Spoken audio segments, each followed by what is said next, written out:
think the easiest way to take down squads is when they're busy fighting themselves. Although in this first footage I don't have what we call a sniper rifle, the SKS DMR I carry equipped with the PSO and the silencer can definitely do almost the same job. It is sometimes surprising that when people are engaged in other fights, they simply forget what happens outside that fighting bubble. It happened to us a lot of times as well, and some of our squad members pay that mistake with their lives. It can also happen that after a PvP episode you get into that loot modus where you drop your guard and stop picking stuff up from the dead guys and you completely ignore what surrounds you. It happens even more if you're a loot whore or if you are a low geared player and desperately want the geared guy stuff.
I managed to survive this raid with all the loot I got from the guys I killed and even a bit more with the already dead guys.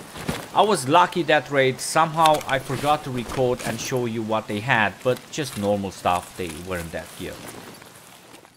In the second episode, I only went with the Mosin to see what I can do, and I was watching the Star Citizen news on my second monitor. That's why the commentary you hear on the background. It was a tough raid where I managed to kill Rishala and his crew and escaped with some goodies on me. I think it happened exactly after doing another wipe or so. So it was like 2 weeks ago. No, maybe 1 week ago. Projectile manager. Absolutely. Let's check in with Thorsten K for more. The main purpose of the projectile manager is to improve the performance of our current projectiles, and we are doing that by improving the gameplay and physics side. In Lumberyard, projectiles are implemented as entities, and in our version of the engine, projectiles are still entities, but they are also using the Item 2.0 system that we developed. And that gives us a lot of flexibility. The projectiles are using what's called a blocking spawn, and that means that the program can't continue execution until the projectile is spawned. And that's generally not a big deal for projectiles because it's a very cheap entity, but it still needs to go through all the entity system. And then this becomes a problem if we want to spawn many projectiles in one frame at once. And so far, this hasn't been a big issue in the game, but people already are starting to put 4 Gatling guns on each turret on the hammerhead. And all the lines will have even bigger ships and bigger space battles, and then this will become an issue. To benchmark the performance of our weapons, we created a test level with 200 weapons that are just floating around in space, and all of them are firing at the same time. There you can already see really quickly that the frame rate is just tanking down, and when you profile the level, then you will see that a huge performance cost comes from creating projectiles and updating projectiles. So to counter that, in the projectile manager, we first have to see that the projectiles actually don't need all the flexibility that entities provide. And for instance, the projectiles have very simple logic, they have very simple physics, and they have very simple rendering.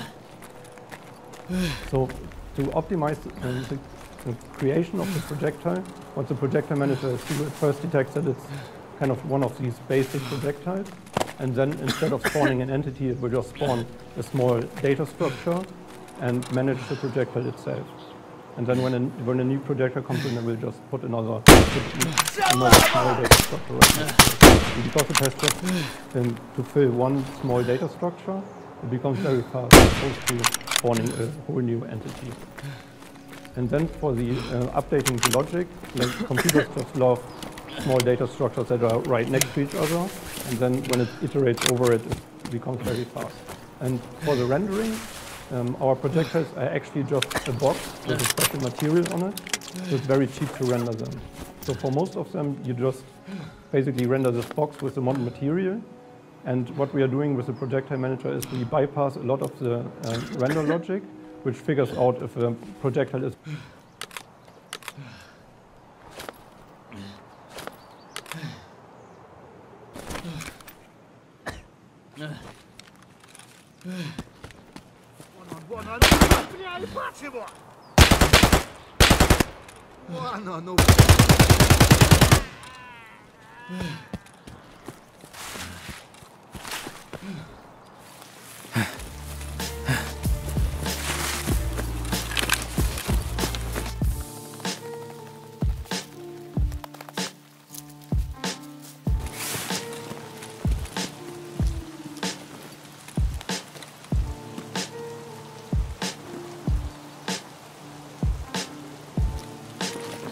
Here in the third video, we were moving around on woods to spot people, and I managed to take down this guy who for some reason didn't see us.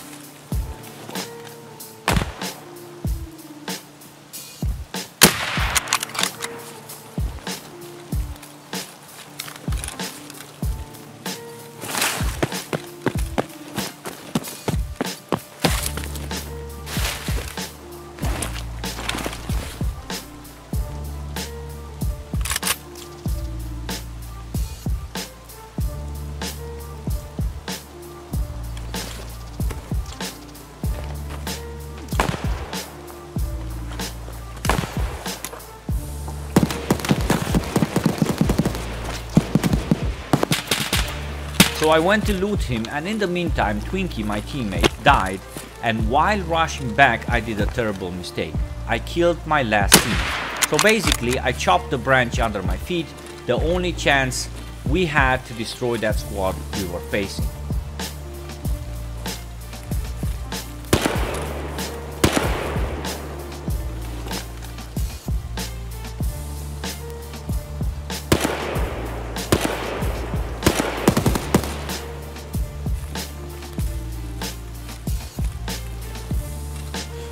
I had no other alternative but to fight, so I tried to get a good shot on the guys on the rock, but it was too late. When I got there, they somehow vanished.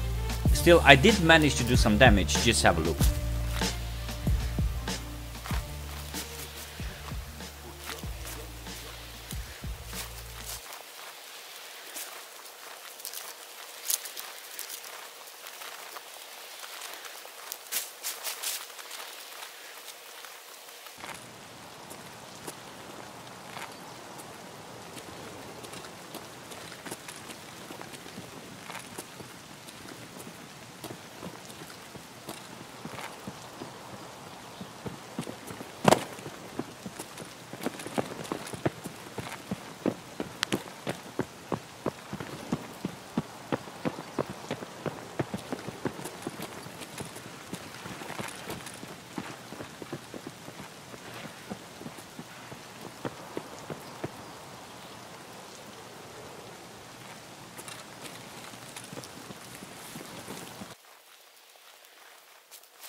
Sometimes being sneaky pays off.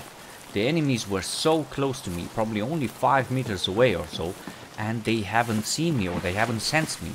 Another disadvantage when you run in such a big group, your footsteps are so loud that you cannot hear around anymore.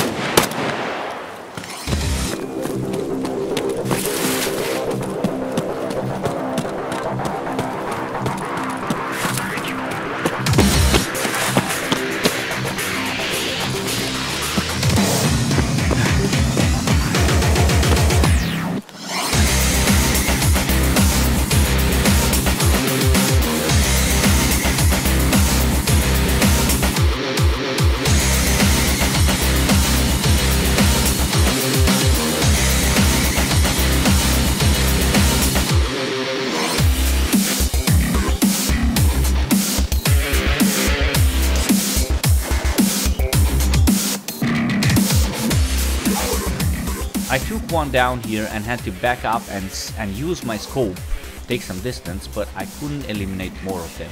I missed that Mosin shot.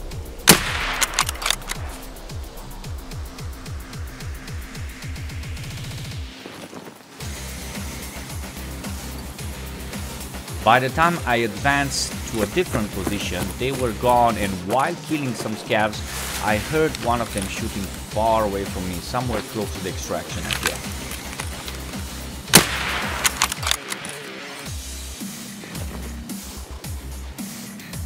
So that was it, guys, for this episode. Thank you very much for watching. Thank you for the likes and for the 2,000 views on the first one. Sugar, Crazy Toxic, Kestrel, Nico and Joel. Thank you guys very much for the support provided by patroning me. Take care, good people. Redseven out. Peace.